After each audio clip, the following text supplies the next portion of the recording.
प्रदेश में 7 चरण में होने वाले लोकसभा चुनाव को लेकर इंदौर में 13 मई को मतदान होना है। बीजेपी और कांग्रेस दोनों ही दल के प्रत्याशी लगातार अपने अपने स्तर पर जनसंपर्क कर रहे हैं। इंदौर के प्रत्याशी अक्षय कांतिवम इस वक्त हमारे साथ है।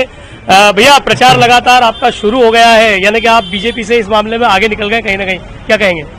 कोई कंपटीशन नहीं है, सबका अपना अपना कार्यक्रम होता है। मेरे संगठन ने जो मुझे मेरा कार्यक्रम बना के दिया, मैं उस पर चल रहा हूँ। क्या कहेंगे, कितना प्रतिशत मिल रहा है आप लोगों से? अभी मतदान के लिए जा रहे हैं, वोट मांग रहे हैं। आज पहला दिन ही था और लोगों का जो रुझान देख रहा हूँ और जो साथ चल रहा हूँ, ऐसा लगता है कि कुछ ना कुछ परिवर्तन दिखता है इस बार। भैया, कांग्रेस का, बीजेपी का हमेशा से शुरू से ही जब से आपका नाम आया, आरोप लग रहा है कि कांतिवम की कोई पहचान नहीं है। क्या कहेंगे आप उनके आरोप को लेकर? तो ये उनके लिए अच्छी बात है, उनको बताने की क्या जरूरत है, ये उनके फायदे की बात हुई। भैया, हर चुनाव में एक लहर होती है, चाहे वो इंदिरा लहर हो, अटल लहर हो, या फिर अब एक समय मोदी लहर भी रही है। इस बार आप क्या कहेंगे? लहर तो क्या देखते हैं इस बार? इस बार मुद्दों की लहर है और मुद्दा है महंगाई और बेरोजगारी, और इस बार मुद्दों की लहर है। और आप देखिएगा, जैसे 2023 में आपने सोचा था और जो परिणाम आए थे वो कुछ और आए थे, 2024 में भी वही होगा। अभी हम जिस क्षेत्र में खड़े हैं, 1 नंबर विधानसभा क्षेत्र है। यहाँ पर कभी कांग्रेस के विधायक हुआ करते थे, अब बीजेपी में चले गए वो, और क्षेत्र में समस्याएं बहुत है, खासकर नशा। क्या कहेंगे? आज कोई भी आदमी अगर चुनाव लड़ता है तो हर विधानसभा में कांग्रेस जैसी जो समुद्र जैसी पार्टी है, वहां पे कम से कम 3 से 4 कैंडिडेट होते हैं जो तैयारी करते हैं और वो समकक्ष होते हैं। एक आदमी का लड़ना और उससे जाना पार्टी को कोई फर्क नहीं पड़ता। जो कांग्रेस पार्टी है वो एक समुद्र है, 2 लोटे बाहर हो जाने से कोई बहुत ज्यादा फर्क नहीं आता। कार्यकर्ता आज भी कांग्रेस से जुड़ा हुआ है, बूथ का कार्यकर्ता आज भी कांग्रेस से जुड़ा हुआ है। आज भी बहुत सारे नेता हमारे साथ हैं और वो अच्छा कार्य कर रहे हैं। चलिए, जैसे आपने अभी मुद्दों की बात कही है, किन किन मुद्दों को लेकर आप प्राथमिक तौर पर आगे रखेंगे और क्या करें? आज की तारीख में देश में सिर्फ 3 मुद्दे ही हैं जो सबसे बड़े मुद्दे हैं। पहला मुद्दा महंगाई का है, दूसरा बेरोजगारी का है, और तीसरा किसानों के लिए एमएसपी का कानून बनना सबसे ज्यादा जरूरी है। ये 3 मुद्दे सबसे ज्यादा जरूरी है। मैंने अभी जस्ट आपसे पूछा था कि नशा एक बड़ी समस्या है, और यहाँ के जो वर्तमान विधायक है कैलाश विजयवर्गीय जी, मंत्री भी है, उन्होंने नशे का जिक्र कई बार किया है। आप क्या देखते हैं? आप ऐसा कुछ कहेंगे इनके बीच? नशे का प्रॉब्लम मैं सिर्फ इस विधानसभा का नहीं कहूंगा। नशे का जो प्रॉब्लम है वो पूरे इंदौर का है और शायद ये पूरे देश का भी है। लेकिन आपको एक चीज समझना पड़ेगी कि आज अगर 20 साल से यहाँ पर दूसरी पार्टी की सरकार है और अगर ये नशे का धंधा पनप रहा है, तो ये क्यों पनप रहा है? क्योंकि कोई भी धंधा, कोई भी क्राइम, कोई भी अपराध किसी भी संरक्षण के बिना नहीं पनप सकता है। तो अगर कहीं से संरक्षण मिल रहा है तो उसको रोका जाना चाहिए। आपने किसानों की भी बात कही है। यदि जमीन अधिग्रहण का मामला काफी तूल पकड़ रहा है, खासकर इंदौर बुदली लाइन की बात हो या फिर जो रिंग रोड निकलना जा रहा है उसको लेकर, और सरकार कहीं ना कहीं ध्यान नहीं दे रही है, क्या कहेंगे? वेस्टर्न आउटर रिंग रोड जो निकल रहा है, अगर आपने देखा होगा कि जब कांग्रेस का जमाना था और जब कांग्रेस ने एक लैंड बिल एक्ट पास किया था, उसके अंदर बड़ा स्पेसिफिक बोला था कि अगर सरकारी कामों से और योजनाओं से अगर हम जमीन को लेते हैं तो उसका 2 गुना 4 गुना दाम किसानों को दिया जाएगा। आज की तारीख में आप डेवलपमेंट करना चाहते हैं, आप डेवलपमेंट करें। विकास की कभी किसी की ना नहीं होती है, लेकिन जिसकी जमीन जाती है, जमीन का प्यार हमारे देश में माँ की तरह होता है, और अगर वो जा रहा है तो उसको कहीं ना कहीं उसके अन्न की और उसके काम करने की जगह देनी चाहिए। और अगर आप वो नहीं दे रहे, उसका वैल्यूएशन नहीं दे रहे हैं, तो ये आपको सोचना पड़ेगा। क्योंकि जो सरकार देती है, वो सरकार जो हम जैसे लोगों से टैक्स का पैसा कलेक्ट करती है और जो प्रोविजन बनाती है उसमें से पैसा देती है। तो किसान भाइयों का कभी भी उनका वो चीजें नहीं मरना चाहिए जो उनको मिलना चाहिए। भैया, आप युवा प्रत्याशी है, विजनरी भी कहा जाता है, आप विजनरी भी है और एजुकेटेड पर्सन भी है। विधानसभा चुनाव में आपने आपकी विधानसभा में करीब 25,000 से अधिक वोट ऐसे निकाले थे मतदाता, जो कहीं ना कहीं आपके शब्द थे फर्जी कह सकते हैं उन्हें। अब आप क्या देखते हैं, क्योंकि अब आप लोकसभा के प्रत्याशी हैं? 25 से 28 हजार तो मैंने फर्जी वोट निकाले थे। उसके अलावा 2018 से लेकर 2023 तक हमने एक भी वोट भी नहीं बढ़ने दिया। 2018 में उस समय पे 2,54,000 वोट हुआ करते थे 4 नंबर विधानसभा में। जब हम लोग विधानसभा 2023 में गए थे तब 2,40,000 वोट हुए। तो मतलब एक बहुत बड़ा गैप आया। किसी भी जगह पे अगर एक ही पार्टी का प्रत्याशी बार बार विधायक बन रहा है तो इस तरह की त्रुटियां होना बड़ा वाजिब होती है। लेकिन जब भी आप चुनाव में जाते हैं, आप रोड पे जाते हैं, तो आपको ये कैलकुलेशन और ये चीजों का सूक्ष्म प्रशिक्षण करना बहुत जरूरी है। रही बात पूरी लोकसभा की, तो लोकसभा का टिकट मुझे जब मिला है तो यहाँ पे 27 लाख वोटर्स हैं। जब आप 2.5 लाख लोगों के नेतृत्व की बात करते हो तो आपकी सोच अलग होती है। और जब आप 27 यानी कि आप कितने फर्जी वोट आप क्या देखते हैं, ये कहना है मेरा? फर्जी वोट में अभी देखो बिना प्रशिक्षण करे तो मैं कुछ भी उस पर लोकसभा के लिए अभी नहीं हुआ है कुछ भी ऐसा? नहीं, हम लोगों का अभी जो हमारा वोटर लिस्ट है हम लोगों ने हमारे बूथ के इंचार्ज को दिया है, अब वो करके 4 दिन में लेकर आएगा। और जो फाइनल वोटर लिस्ट है वो अभी नहीं निकली है, 20 तारीख उसकी भी आखिरी, क्योंकि अभी नए वोट्स बन रहे हैं। तो जब तक उसकी फाइनल लिस्ट नहीं आती उसमें कुछ भी कहना आसान नहीं होगा। अच्छा भाई, आखिरी सवाल है, शंकर लालवानी जी और उनके जो समर्थक है 8 लाख का दावा कर रहे हैं, क्या देखते हैं आप?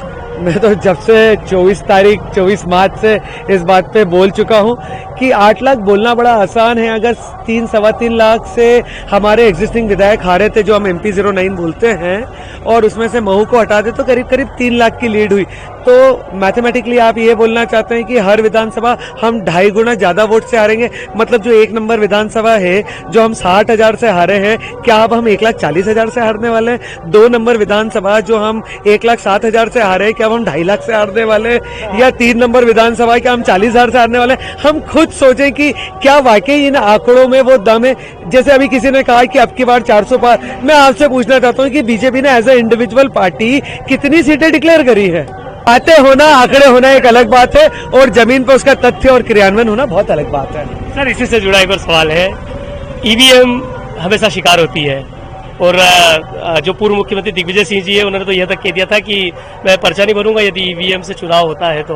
हालांकि उनके दूसरे बयान भी आ गए, क्या कहेंगे आप, क्या देखते हैं? अभी मैं सोशल मीडिया पे उनका बयान ही देख रहा था। शायद इस बार वो 400 फॉर्म से ज्यादा भरवा रहे हैं अपने लोकसभा में, और अगर 384 से ज्यादा भरवाते हैं तो आपका जो बैलेट से चुनाव होता है। लेकिन शायद अभी ये सुनने में आया कि एक्स्ट्रा ईवीएम भी लगाई जा सकती है। अब ईवीएम की चीजों पे हम कितनी बात करें एक अलग चीज है, लेकिन एक बात जरूर है कि जब हम वीवीपैट मशीन देखते हैं और हम जो कोई बटन दबाते हैं, वो किसी भी पार्टी का अगर ब्लिंक होता है वो एक बात है, लेकिन वो पर्ची गिर किसके नाम के लिए वो सबसे ज्यादा महत्वपूर्ण है। क्योंकि जब आप वोटिंग का मिलान करते हैं तो पर्ची से करते हैं। अगर वो पर्ची बाहर आती है और अगर आप उसको एक बैलेट में डाल सकते हैं तो वो बराबर उसका मूल्यांकन होगा कि आपने कोई सी भी पार्टी को वोट दिया, वो स्लिप उसी के हाथ में होना चाहिए और एक डब्बा साइड में खड़ा रहे। अगर हम रैंडम चेकिंग करना चाहें ईवीएम की, अगर हम 2 मशीन, 4 मशीन, 5 मशीन, तो उस बैलेट से हमको उसको क्रॉस चेक करना चाहिए। और हमारे तो लॉ में ही लिखा गया है कि अगर एक आदमी को भी संदेह है और अगर कहीं तकलीफ है तो भले 100 आरोपी छुप जाए तो चलेगा, एक जो निर्दोष हो उसको कभी सजा नहीं मिलनी चाहिए। तो हर आदमी को जानने का अधिकार है कि उसने जहां बटन दबाया है वो वोट वहीं गया है कि कहीं और गया है, ये जानने का अधिकार तो है। निश्चित तौर पर जानने का अधिकार है। कितने वोट से जीत होगी सर, क्या कहेंगे, कितने वोट से जीतेंगे आप? क्या चुनाव बहुत अच्छा होगा। 4 तारीख को इंदौर सीट केस स्टडी होगी, आप इस पे विवरण करेंगे, इसका पोस्टमार्टम करेंगे, तब मजा आएगा। हमारे कांग्रेस के प्रत्याशी अक्षय बम जी आज हमारी विधानसभा क्षेत्र क्रमांक 1 से जनसंपर्क की शुरुआत की है, और सुबह 2 से 3 वार्डों में सुबह रहा, और अभी भी 2 से 2 या 3 वार्डों तक। चूंकि अभी बारिश आ गई है इसलिए थोड़ा सा प्रभावित हो रहा है जनसंपर्क, पर अक्षय बम जी बहुत अच्छा जनसंपर्क कर रहे हैं। हमारे कांग्रेस परिवार के सभी वरिष्ठ नेता, जितने 1 नंबर के वरिष्ठ नेता हैं, वार्ड अध्यक्ष से लेके ब्लॉक अध्यक्ष से लेके पूर्व ब्लॉक अध्यक्ष से लेके सब सीनियर लोग, और हमारे प्रभारी दीपू यादव जी के साथ सेवा दल के अध्यक्ष मुकेश यादव जी, हमारे इस वार्ड के अध्यक्ष जी, सभी लोग मिलकर हम लोग जनसंपर्क कर रहे हैं। कांग्रेस पार्टी के जो नीति कार्यकर्ता आज भी भागलपुरा जो ऐसा क्षेत्र है जहां बरसों से कांग्रेस आज भी जिंदा है, और कांग्रेस का जो उत्साह है, बारिश में इतनी बारिश में होने के बाद भी आज भी कांग्रेस का कार्यकर्ता यहाँ डटा हुआ है। और अक्षय बम साहब की जो जनसंपर्क था उसमें आतुर है कि भाई ये बारिश खत्म हो तो जनसंपर्क चालू करें। बारिश तो इसलिए हो रही है कि अक्षय बम हमारे यहाँ आए भागीरथपुरा में और जनसंपर्क के लिए आए, तो बारिश इंद्र देवता उनका स्वागत करने को आतुर है। जिस प्रकार के कांग्रेस के कार्यकर्ता जोश खरोश के साथ उनका स्वागत और जनसंपर्क के लिए तैयार खड़े, उसी प्रकार इंद्र देवता ने भी उनका स्वागत किया है। और निश्चित तौर से हम बढ़िया फाइट देंगे, इसमें डरने की कोई बात नहीं। वो चाहे जितना भी डरा लें, हम डरने वाले नहीं है, निडर होकर काम करेंगे।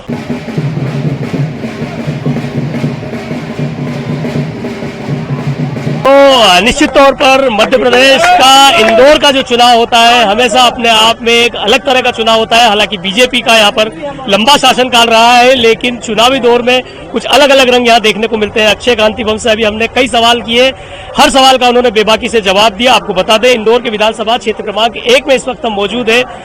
पानी की बौछारें भी हो रही है, लेकिन कार्यकर्ताओं में, कांग्रेस के लोगों में जोश, पूरा जोश है। वो अपनी पार्टी के लिए वोट मांगने के लिए निकल पड़े हैं और कहीं न कहीं अपने प्रत्याशी के पक्ष में गले में कांग्रेस का दुपट्टा लिए, हाथों में ध्वज लिए कांग्रेस का वोट मांग रहे हैं।